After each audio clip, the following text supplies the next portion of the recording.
Hello friends, welcome to the HFY Ode, where we bring you new science fiction stories, a new world, a new adventure.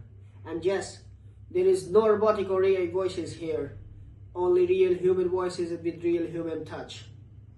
So let's start this journey, and please subscribe my channel if you like the stories and press the bell icon for the latest updates.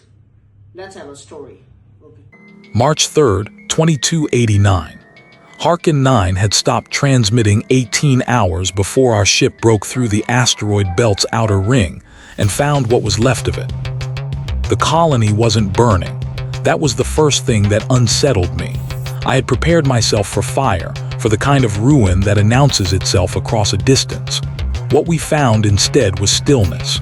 The kind that doesn't come from peace but from something having passed through a place and taken everything loud with it. The processing towers still stood. The atmospheric regulators still turned. The lights inside the lower residential corridor still blinked in their slow, indifferent cycle, as if nobody had informed them that the people they were meant to serve were gone. I am Vreth, not the species, the name. Among my kind, names are assigned at the moment of hive separation, when a singular consciousness is peeled away from the chorus and told to go learn something the collective could not learn by staying together. I had been separated for 11 years. I still heard the ghost of the hive in the space behind my thoughts, a low harmonic where voices used to be. The silence of Harkin 9 sat in that same frequency, and it made the membranes along my thorax pull tight with something I had no clean word for. My people do not have a word for dread. We have a word for the moment before the hive turns toward a threat as one, a kind of electric anticipation, a sharpening. But dread, the thing that lives in the waiting, the not yet knowing that I had learned from humans. Most things I had learned about being singular, I had learned from humans. Our shuttle touched down in the loading bay of Sector C, the only pressurized dock the swarm hadn't collapsed. I came down the ramp with Lieutenant Osai and a 4-person survey team, and the first thing Osai did was check his scanner and say, quietly, that there was one life sign in the colony. One. Harkin 9 had housed 412 people. We found her in the maintenance sublevel, in a room that had no business being a place anyone would choose to sit. It was a junction room, pipes running floor to ceiling.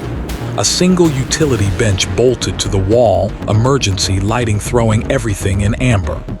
The door had been sealed from the inside with a manual bar lock, the old kind, the kind that didn't require power.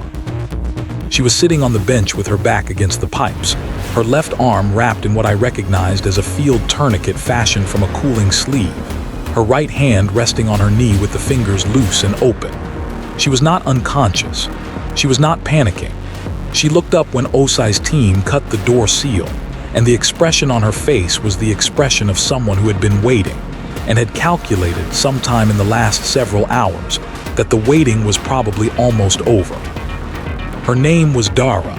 She was a systems maintenance technician, 3rd grade, 7 years stationed on Harkin 9. She had brown skin and short hair pressed flat on one side from leaning against the pipes for a long time, and a cut across her jaw that had dried into a dark line. She was 31 years old.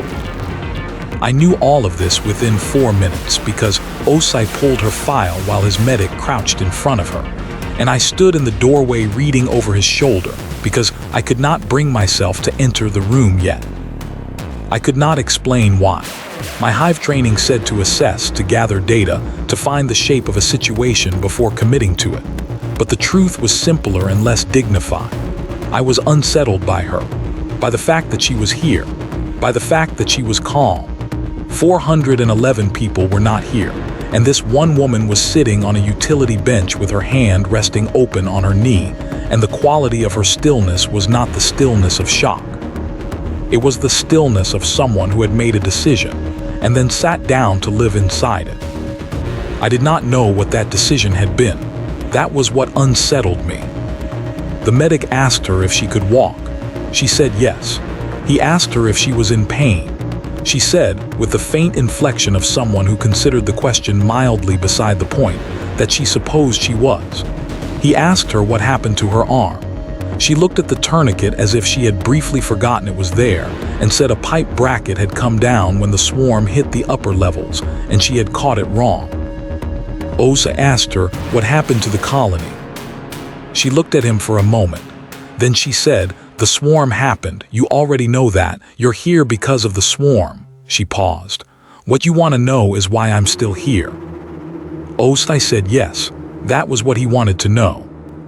Dara said, "I'll tell you, but I need water first, and I need someone to look at this arm properly, and I'd like to do it somewhere that isn't this room." We moved her to the shuttle. I did not ride in the back with Dara and the medic. I told myself it was because I wanted to speak with Sue and Patel, the two colonial engineering surveyors who had accompanied us from the relay station, and were currently in the forward compartment running structural analysis on what the swarm had left of Harkin 9's hull. That was true. I did want to speak with them. It was also true that I did not know what I would say to Dara, and among my kind, speaking without knowing what you mean to say is considered a form of waste. The hive always knew what it meant to say. 11 years of separation had not entirely cured me of expecting myself to also know.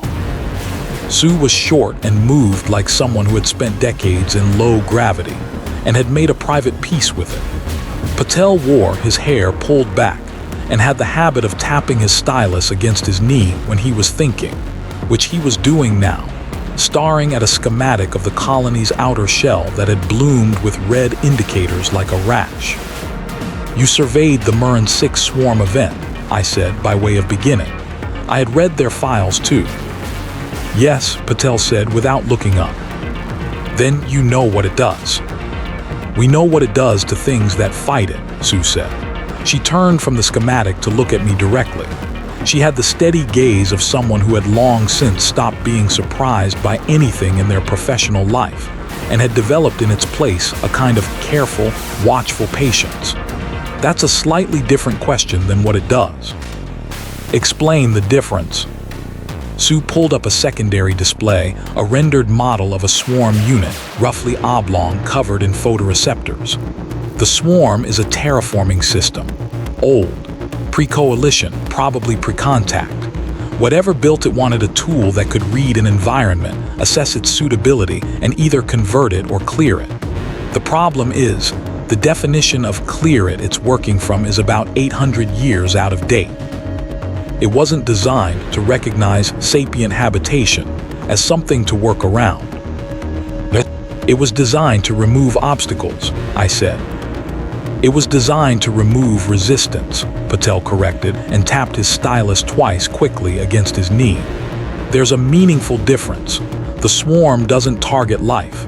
It targets signals that read as opposition, aggression, defensive emissions, anything it catalogs as a competing system trying to hold its ground. I was quiet for a moment. The membranes along my thorax pulled tight again. At Murren 6.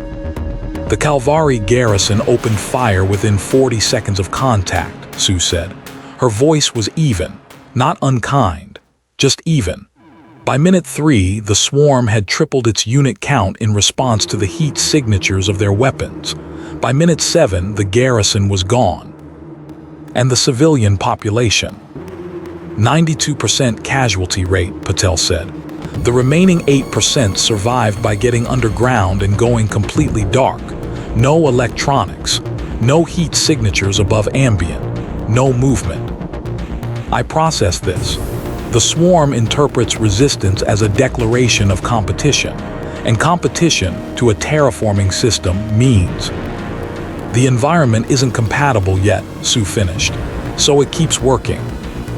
I turned away from the schematic and looked at the floor of the forward compartment for a long moment. The floor was standard colonial alloy, scuffed gray, bolted in panels, unremarkable. I looked at it anyway, because I needed something to look at while the shape of what had happened to my hive over Harkin 9 finished assembling itself in my mind. We had arrived 4 hours after the swarm made first contact with the colony. Our hive ship had read the swarm's emission pattern and done what the Vreth do when they perceive an external system as a threat to a space they are occupying. We had transmitted a full aggression pulse. Every unit, coordinated, simultaneous, the way the Hive has answered threats since before I was separated from it. We had lost 31 ships in 11 minutes. The Hive had pulled back. They were still pulling back, out past the belt's third ring, running dark in exactly the way the Murren 6 survivors had run dark, because instinct, when enough of your number have died, has a way of overriding training. Nobody had told us not to fight. Nobody had told us that fighting was what the swarm was waiting for us to do. The humans stationed here, I said, still looking at the floor. They knew this. The colonial authority had Murren 6 in the incident record, Patel said. He wasn't looking at his stylus anymore. He was looking at me. Every station in this belt received the briefing, but not the Vreth Hive assigned to this sector. Sue and Patel said nothing. The shuttle hummed around us. Somewhere in the back, I could hear the medic speaking to Dara in a low voice, and Dara's responses, short and flat and calm. I made myself ask the next question. Was it an oversight that we weren't briefed? Another silence. The kind that isn't empty but full of something the people holding it haven't decided whether to say. I don't know, Sue said finally. I genuinely don't know. That was, I thought, probably the most honest answer available. I accepted it in the spirit it was offered and told them I was going to the rear of the shuttle. They nodded. Patel went back to his stylus. I stood outside the partition to the medical bay for longer than I should have. Osai had gone back to survey the colony for a second pass, taking 2 of the team with him, which left the medic, a young man named Rafe who hadn't said much beyond what his job required, and Dara, whose arm Rafe was finishing wrapping in a proper brace. She was looking at the ceiling, not vacantly, the way you look at a surface when you're thinking and you want something neutral to look at while you do it. I had been told, by several humans over my 11 years of separation, that I was unnerving to look at directly. I have 4 eyes arranged in a lateral band across the upper portion of my head, and the outer 2 are fixed while the inner 2 move independently. Humans, I have learned, are accustomed to eyes that move together. The combination of the fixed pair and the moving pair tends to give them the impression that I am looking at them and past them at the same time. I am in fact doing exactly that. I cannot help it. It is how Vreth eyes work. I stepped through the partition. Dara's gaze came down from the ceiling and found me without surprise. "You're the alien," she said. "I am a Vreth," I said. "My name is Vreth." "That's your name." "It is." She considered this. "Okay." She looked at Rafe, who was applying a thermal seal over the brace. "Are you almost done?" 2 minutes, Rafe said. She looked back at me. She did not seem alarmed by my eyes. She seemed, if anything, mildly curious about them, in the way someone might be curious about a tool they haven't used before. I found this preferable to the alternative. "I spoke with the engineers," I said, "about the swarm." "I figured you would. They explain how it responds to resistance." "It escalates," Dara said. "Yes. My hive lost 31 ships because we transmitted an aggression pulse when the swarm first appeared in this sector. I had not meant to say it that way, plainly, without preamble. The hive would have considered it wasteful. I considered it, standing in the amber light of the medical bay, the only accurate way to begin. We didn't know. We responded the way Vreth respond to perceived threats, and it nearly destroyed us. Dara was quiet for a moment. Rafe finished the thermal seal and stepped back. "I'll give you 2 some space," he said, and left without making eye contact with either of us. Dara looked at her newly braced arm, flexed the fingers experimentally. Then she looked back at me. "Is that a question?" she asked. "Or are you just telling me?" "I suppose," I said. "I'm asking why nobody told us." She didn't answer immediately. She reached up with her good hand and pressed her fingers against the cut on her jaw lightly, the way you check a thing to confirm it's still there. I don't know whose job that was supposed to be, she said. I'm a maintenance tech. I seal pipe joints and recalibrate atmospheric vents. Nobody asks me about interspecies communication protocol. No, I said, I know. But you're still angry about it. I was not sure angry was the word. There was something moving through my hive conduit, the place behind my thoughts where the collective used to be, that had the texture of anger, but also the texture of something older and less directed. Grief for the 31 ships had that texture.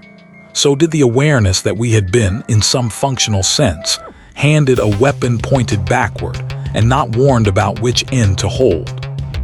I'm trying to understand, I said, whether the humans on this station knew what would happen to my hive when the swarm arrived. Dara looked at me for a long moment. Her binocular eyes, both of them moving together in the human way, held something measured and direct. I knew the swarm was coming before it got here, she said. We had about 6 hours of warning from the outer sensor net. I spent most of that time helping people get to evacuation shuttles. She paused. Not enough shuttles. There were never enough shuttles for a colony this size. That's a separate problem. And when the swarm arrived, I was already in the sublevel. I'd made my decision. What was the decision? She was quiet again. The amber light made everything look older than it was. She reached down beside the medical bench and picked up a small kit bag that Rafe must have retrieved from her junction room. A personal bag, battered, the kind that gets carried everywhere until it stops being an object and starts being a habit. She set it on her knee and looked at it. You want to know why I'm alive, she said. Yes. Everyone's going to want to know that. Yes, I said again, they are. She looked up from the bag. Then I'll tell you what I told Osei I'd tell him once I had water and my arm fixed. She unzipped the bag slowly with her good hand, moving carefully around the brace. But first, I want to know something. I waited. Your hive pulled back, she said. You said they're running dark past the 3rd ring. Yes. Are they going to stay dark? The question landed in an unexpected place. I turned it over. If they remain dark and still, the swarm will eventually assess the sector as low resistance and move on. That is what the data from Murin 6 suggests. I paused. It goes against every instinct the Vreth have. Dara nodded slowly. Yeah, she said, I figured. She reached into the bag and removed something small. She held it between 2 fingers and extended her hand toward me. I leaned forward to see it. It was a data chip, standard colonial format, the size of a thumbnail, encased in clear resin with a crack running across one corner. Old. The resin had yellowed slightly at the edges. Sit down, she said. You're very tall and this is going to take a minute to explain. I found a surface to lower myself onto. She began. The swarm, Dara said, doesn't just read aggression signals. It reads everything. It has to. A terraforming system that can't distinguish between a rock formation and a heat vent and a defensive weapons array is a bad terraforming system. So it's constantly cataloging, sorting, deciding what each signal in its environment means. I watched her. She was speaking the way she had sat in the junction room, with a kind of deliberate economy, like someone who has thought through what they're going to say and removed everything that isn't load-bearing. When the Colonial Authority did the post-incident analysis on Murin 6, she continued, one of the junior researchers noticed something in the swarm's emission logs. Right before it escalated against the garrison, it put out a specific pulse, a targeting pulse. But for about 4 seconds before that pulse, it broadcast something else, something quieter. She tapped the chip with one finger. Nobody followed up on it because the Murin 6 report was 3,000 pages, and this was buried on page 2,640. I found it because I had a lot of downtime and a habit of reading reports that aren't technically my job. What was the quieter signal? I asked. Its own frequency, Dara said. The swarm's baseline communication signal. The thing it uses to coordinate its units with each other. Before it escalates, it checks itself. It pings its own system to make sure the units are synchronized. She looked at the chip. I think, and I want to be clear, that I'm a maintenance tech and not a xenotechnology researcher. I think it's a self-check. A confirmation signal, like asking, are we all here? Is this a real threat? Proceed. And if something in the environment is broadcasting the same frequency. It doesn't ping a threat, Dara said. It pings itself. It reads the environment as part of its own system. She paused. I don't know if that's exactly right. I won't know if it's exactly right until someone smarter than me runs it through a proper model. What I know is that I spent 4 hours before the swarm hit Harkin 9, building a transmitter out of a maintenance pulse emitter, and the chip stored frequency data. And then I sat in a sealed room and broadcast that frequency for 9 hours while the swarm moved through the colony above me. The shuttle hummed. I could hear faintly the sound of the asteroid belt. Not sound exactly, but the sensation of it. The way dense particulate fields register as a low vibration through hull plating. It passed over you, I said. It passed over me, Dara said. Because you were broadcasting its own signal. Because for 9 hours, she said, I was, as far as the swarm was concerned, part of itself. I processed this for a long moment. The membranes along my thorax moved without my consciously directing them. A slow ripple that among the breath indicates the recalibration of a fundamental assumption. My hive had 4,000 years of tactical records. We had fought 17 interstellar conflicts. We had protocols for every category of threat our collective intelligence had ever encountered. We had transmitted aggression at a system that treated aggression as an invitation to escalate. We had lost 31 ships.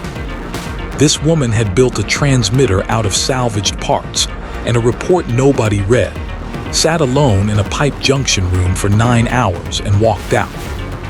You became indistinguishable from it, I said. For long enough, Dara said, yeah. I looked at the chip in her hand, the cracked resin, the yellowed edges. You held onto that chip before the swarm came. You planned for this. I planned for the possibility, she said. She wasn't being modest. She was being precise. I didn't know it would work. I was reasonably confident the swarm would kill me if I tried anything else. That is a terrible set of options. Yes, she agreed, it was. A silence settled. Not the heavy silence of the junction room, not the armed silence between her and Osei when we'd first arrived. A quieter kind. The kind that comes after the shape of something has finally finished becoming clear. The 31 hive ships, I said, if they had known about the frequency. They might still be alive, Dara said plainly, not cruelly, just plainly in the way she said most things. I don't know when the colonial authority was supposed to share that information with allied fleets. I don't know if anyone ever formalized it. I found it in a report. I wasn't briefed, I just read. She held the chip out toward me again. Further this time, an unmistakable offer. I did not take it immediately. Among the Vreth, accepting something from another being's hand carries a weight that humans do not attach to the same gesture. It is not ceremonial. It is relational. It means I acknowledge what you have given, and I carry the obligation of what to do with it. If I take this, I said, I take it to my hive. Yes, Dara said. And if the frequency works, then you know how to move through a swarm event without losing ships. She tilted her head slightly. The cut on her jaw had begun to scab. And ideally, you tell the next species that encounters one of these things, instead of waiting for them to figure it out alone or die. I looked at her face. Both of my inner eyes tracked to her, the fixed outer pair still holding the wider room, the way Vreth eyes always work. She met all four without flinching, and without the unease I was accustomed to seeing in humans at that particular visual experience. You aren't afraid of my eyes, I said. I spent 9 hours in a room listening to something that could take apart a 400-person colony pass back and forth overhead, she said. Your eyes are fine. I reached out and took the chip. The resin was warm from her hand. The crack in the corner was a hairline fracture, old enough that the edges had smoothed. I held it between the first 2 fingers of my upper right hand, which is the hand the Vreth use for things they intend to keep. There's also a lesson in there, Dara said, and her voice had shifted slightly, not softer, exactly, but less pared down, the way someone sounds when they let something they've been thinking about finally into the open. Not just the frequency. I waited. The swarm isn't evil, she said. It's old and it's dumb and it was built to do a job, and it's still doing it 800 years after whatever made it stop caring.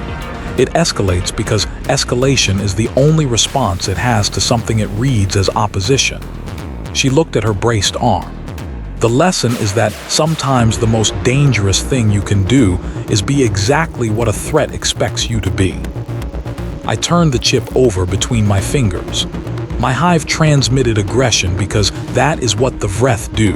That is what we have always done. I know. And the swarm expected it, because everything it has ever encountered has done the same. Every species that fought back got consumed faster, Dora said. Yes. And you refused to be what it expected. She looked at me steadily. That's the whole thing. That's all I did. I just refused to be what it expected. The chip sat in my fingers, cracked and warm and yellowed at the edges. I thought about the 31 ships. I thought about the 4,000 years of Vreth tactical history, every war we had ever fought, every enemy we had ever correctly or incorrectly identified as a thing to pulse aggression at. I thought about what it would mean to bring this chip to the hive, not just the frequency, but the lesson attached to it. That sometimes the most powerful signal a species can send is not a war cry, but silence. Not absence of thought, but precision of restraint. The hive would not like this lesson. The hive would argue about it for a long time. There would be voices in the collective that called it surrender, called it weakness, called it everything the Vreth had trained themselves not to be across 4 millennia of survival by force. And I would have to find a way to explain that a 31-year-old maintenance technician with a cracked chip and a pipe bracket injury had survived 9 hours inside a swarm event by being smarter than the instinct to fight, and that this was not weakness. This was the highest form of force, the kind that doesn't spend itself on a target that feeds on spending. You need to rest, I said. Dara let out a short breath, not quite a laugh, not one. I really do. The colonial authority will want a full debrief when we reach the relay station. They will have many more questions than I did. I know. She leaned her head back against the wall of the medical bay. Her eyes didn't close. They found the ceiling again, that same neutral surface, that same thinking gaze. Tell your hive to stay dark and still until the swarm moves out of the sector. The data I have suggests 11 to 14 days. After that, she paused. After that, maybe we figure out the notification problem, so the next Allied fleet gets the briefing before they need it. I would like that, I said. She nodded once, not at me exactly, at the ceiling, at the thought, at the shape of something she'd decided and was now filing away. I rose from the surface I'd lowered myself onto and moved toward the partition. The chip was still in my upper right hand. My fingers were closed around it. At the partition, I stopped. Among the Vreth, the last thing you say when you leave a place carries more weight than the first thing you said when you arrive. The hive used to compose departure words the way humans compose written messages, carefully, with revision. I had been composing this one since I picked up the chip. When I was separated from my hive, I said, I was told to go learn something the collective could not learn by staying together. That was 11 years ago. I turned my inner eyes toward Dara, leaving the outer pair on the room. I think this is what I was sent to find. There was a silence. You're welcome, Dara said to the ceiling. I left her to her rest. Rafe was in the forward compartment helping Sue with a secondary scan when I passed through. I did not stop. I went to the rearmost seat in the shuttle and sat, which is unusual for me. The Vreth do not, as a habit, seek stillness, and I held the chip and I thought. I thought about what it meant that humans changed the ending of a story to send a more hopeful message. And I thought about what it meant that one of them had kept the original somewhere in her memory, intact, for moments when the more hopeful version wasn't honest enough. I thought about 31 ships and 4,000 years of instinct, and how much easier it is to transmit aggression than to be still and quiet and choose to look, for long enough and thoroughly enough, like the thing that is trying to destroy you. My hive was running dark past the third ring, 11 to 14 days. They would be afraid in the way the Vreth are afraid, not of death exactly, but of inaction, of silence, of the awful patience that stillness demands from a species built for chorus and response. I would call them when we reached the relay station. I would tell them about the chip. I would tell them to stay dark. I would tell them, and I knew how it would land, that the human who survived Harkin 9 had done it by becoming indistinguishable from the swarm, and that this was not surrender, and it was not camouflage in the cowardly sense, and it was not a trick built on fear. It was, I would say, the most honest thing she could have done with the intelligence available to her. She had looked at a system built to destroy anything it classified as opposition, and she had refused with complete clarity to be classified. The swarm's lesson to every species that encountered it had always been the same: fight me and I will consume you. And every species, for as long as the swarm had been moving through inhabited space, had fought. Because fighting is what survival looks like. Because fighting is the shape that living things have learned to give their fear. And a maintenance technician on a gutted rock in the asteroid belt had read a report nobody was supposed to read, built a transmitter out of salvaged parts, sat down, and been quiet for 9 hours. The monsters were never the swarm. The swarm was old and dumb and doing its job. The monsters were every intelligence that looked at a system consuming everything that fought it and thought, well then, I suppose we must fight harder. Dara had thought something else. She had thought, what if I stop being what it's looking for? I closed my fingers around the cracked chip and held it in my upper right hand, which is the hand the Vreth use for things they intend to keep. And I sat in the stillness of the shuttle while the belt moved around us, and I practiced being quiet. It was harder than I expected. I thought it was probably supposed to be.